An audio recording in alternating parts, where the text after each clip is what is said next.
2NURFM News for our sponsor Guardian Jewellery, Toronto Town Square and the Esplanade, Warners Bay. It's 2 o'clock. Good afternoon. I'm Georgia Lupton with 2NURFM Hunter News.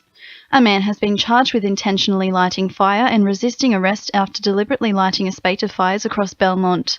The 26-year-old man lit fires in bushland and stormwater drains on Saturday afternoon. The emergency services were called and the flames were extinguished. Senior Constable Jamie Wallace says the man was refused bail after appearing in court yesterday. Officers from New South Wales Fire and Rescue extinguished 2 fires in the stormwater drain. There was a short foot pursuit and the 26-year-old man was arrested and taken to Charlestown Police Station. He was charged with intentionally light fire, resist arrest and trespass, and he was also refused bail to appear at Newcastle Local Court yesterday. Newcastle showed its support for refugees yesterday in a protest against offshore detention. The rally was organised by the Hunter Asylum Seeker Advocacy Network as a part of the National Day of Action for Asylum Seekers. The group estimated approximately 100 people to be in attendance.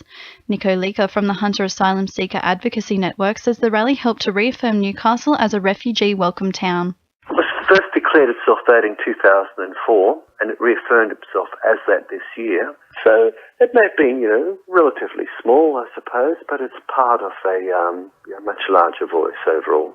Plans to construct a seniors housing development in Morpeth have again been rejected on the basis the development would have a negative impact on the heritage village.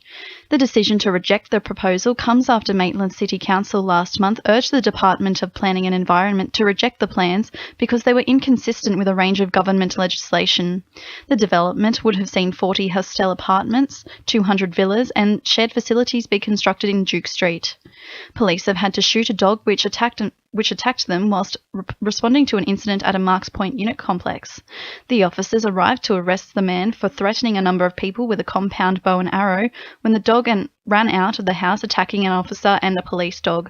Senior Constable Jamie Wallace says both the police dog and his handler were mostly unharmed during the attack. When police arrived, they saw a man running into a house. Moments later, a dog ran from the house, attacking the police dog and its handler. The officer discharged his firearm and the dog that had ran from the house died at the scene. The police dog handler has also been assessed by New South Wales ambulance paramedics for non-life-threatening injuries. Police dog Marco did not require medical attention.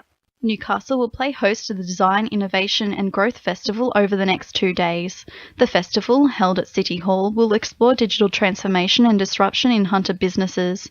The University of Newcastle's Faculty of Business and Law is also expected to use the festival to announce its new degree, a Bachelor of Innovation and Entrepreneurship. The program, which will run next year, will be combined with either a Bachelor of Business or Bachelor of Commerce. Festival co-founder Craig Wilson says if you aren't able to make the event, you can still follow online. We'd encourage anyone to come down and attend if they've still got time. Otherwise, they can follow it online. We're on Twitter and Facebook for Dig Festival. And then after the event, we'll be releasing a digital pass. So we're video recording the whole event at the moment, and we'll release packages so that people can download and view the whole event. In finance, the All Ords is down 32 points at 52.76 and $1 is buying 73.46 US cents. Sport, thanks to our sponsor Warners Bay Sports Club's Melbourne Cup Carnival.